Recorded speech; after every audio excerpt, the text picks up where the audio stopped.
Hello everyone, welcome back to my another new blog.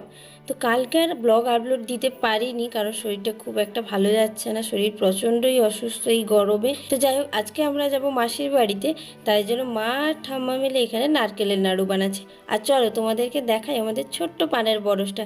কত পান হয়েছে দেখেছো। আমরা তো একটু পরেই বেরিয়ে পড়বো, তাই জন্য মা এখন এসেছে পানের বরজে পান তুলতে। মাসি ফোনে মাকে বলেছে যে পুজোর জন্য পান লাগবে, তাই জন্যই এখন পান তুলতে আসা। তারপর মা পানগুলোকে ধুয়ে নিয়ে এখন গুছাচ্ছে। কতগুলো পান হয়েছে দেখেছো। যাই হোক, তারপরে আমরা বেরিয়ে পড়লাম। এগরাতে সেজো মাসির সঙ্গে দেখা করে গাড়ি ধরলাম। মা আর মাসি ওপাশে বসেছে আর আমি বসেছি এপাশে।